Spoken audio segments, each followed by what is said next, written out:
Bonjour, cette vidéo s'adresse à des élèves de première spé maths. La question ici est de savoir pour quelle valeur de x la parabole P, représentée en vert ici, est en dessous de la droite D, représentée en rouge.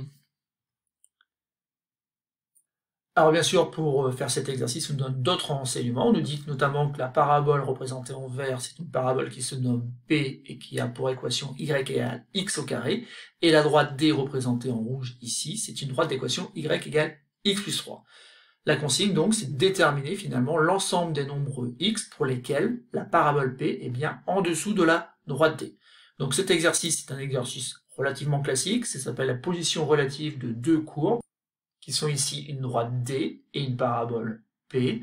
Et pour résoudre donc ce petit exercice, on aura besoin de passer par la résolution d'une inéquation. Donc je vous laisse chercher un petit peu, appuyer sur pause, essayer de voir un petit peu ce que vous auriez fait, et simplement après, vous pourrez lire la suite de la vidéo afin d'avoir une correction détaillée de cet exercice. Donc, passons à la correction de cet exercice. Ici, déterminer donc les valeurs de x telles que la parabole soit en dessous de la droite D. Ça revient à étudier donc les valeurs de x telles que x au carré soit inférieur ou égal à x plus 3. En effet, x au carré, c'est quoi? C'est tout simplement, si je prends une valeur x ici, c'est tout simplement l'ordonnée du point M, par exemple, ici. Et donc son ordonnée, c'est certes y, mais y est donné donc par y égale x au carré. Et donc son ordonnée ici, qui vaut x au carré, elle doit être plus petite que celle que j'aurais obtenue avec un point de la droite D. Et pour la droite D, ici, y est donné par x plus 3. Donc c'est pour cela qu'ici, on cherche des nombres x tels que x au carré soit inférieur ou égal à x plus 3. Alors pourquoi inférieur ou égal? Tout simplement parce que ici dans l'énoncé, on ne nous dit pas strictement en dessous. Donc ça veut dire qu'en fait, ce point-là, là, le point d'intersection de la parabole avec la droite, en fait, il va nous intéresser, ou plutôt son abscisse va nous intéresser. Car pour cette valeur petit a, on va considérer que la parabole est encore en dessous de la droite D, et ce ne sera plus le cas bien sûr après.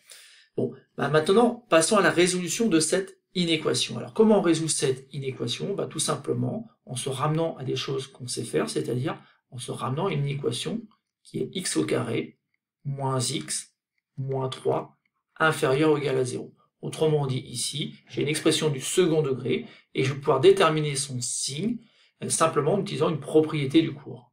En effet, ici, cette expression est du signe de a, et a ici vaut 1, sauf éventuellement entre ses racines. On va donc calculer le discriminant, et pour cela, donc, je vais rappeler que b ici vaut moins 1, et que c est égal à moins 3. Donc je vais calculer le discriminant. B carré, ça fait moins 1 au carré, n'oubliez pas les parenthèses, moins 4 fois a multiplié donc par c, ce qui donne donc 1 plus 12, moins par moins donne plus, 4 fois 3, 12, et donc ça donne 13. 13 étant strictement plus grand que 0, il y a donc deux racines distinctes pour cette expression x au carré moins x moins 3. Et la première que je nomme x1, ça fait moins b, mais attention ici, b étant déjà négatif, ça fait moins 1, qui donne donc 1, plus racine carrée de delta, qui vaut 13, divisé par 2a, mais 2 fois 1, ça fait 2. Et l'autre donc valeur, c'est tout simplement 1 moins racine carrée de 13 sur 2. Donc on voit bien que les valeurs qu'on a obtenues, donc ce sont des valeurs qui s'écrivent avec racine carrée de 13, donc ce n'est pas une valeur très simple, et on ne peut pas donc les lire graphiquement ces valeurs-là, d'où l'intérêt d'ailleurs de cet exercice. Néanmoins, on va pouvoir construire donc le tableau de signes maintenant. Et donc, on rentre les valeurs de x1 et x2 dans le tableau. Par contre, il ne faut pas se tromper, cette valeur x1 est forcément plus grande que la valeur de x2, puisqu'au numérateur ici, il faut faire 1 plus racine carrée de 3, alors qu'ici, il faut faire 1 moins racine carrée de 3. Et après, on divise par 2. Donc le fait de diviser par une quantité positive ne va pas changer là. Par contre, au numérateur, 1 plus la racine carrée de 3 est forcément plus grande que 1 moins racine carrée de 3. Autre façon, c'est tout simplement de prendre la calculatrice. Vous verrez donc ici que c'est environ moins 1,3, alors que ici c'est environ 2,3. Des valeurs qui d'ailleurs sont cohérentes avec la représentation graphique. On ne pouvait pas lire les valeurs de manière précise, mais ici qu'il y ait 2,3 et ici moins 1,3, Ça semble assez cohérent, donc maintenant on va pouvoir compléter donc notre tableau. Donc ici je vais entrer donc x2 et là x1 plutôt que les valeurs qui sont là, qui sont difficiles à reporter. Donc je sais que ça s'annule, et surtout la propriété me dit que c'est tout le temps du signe de A, or A est égal à 1, et donc supérieur à 0, donc c'est tout le temps positif, sauf entre les racines. Et donc justement, nous ce que l'on cherche, ce sont des valeurs de x telles que l'expression soit inférieure ou égale à 0.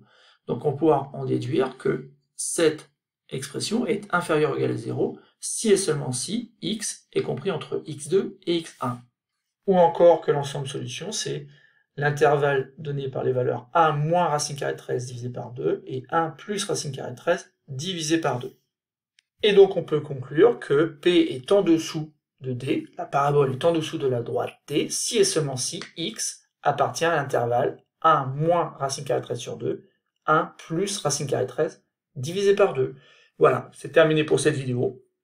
On retient que pour déterminer les positions relatives de deux courbes, on passe par une inéquation. Inéquation ici du second degré, ça tombe bien, on a une propriété dans le cours qui nous permet rapidement de déterminer donc les solutions de cette inéquation.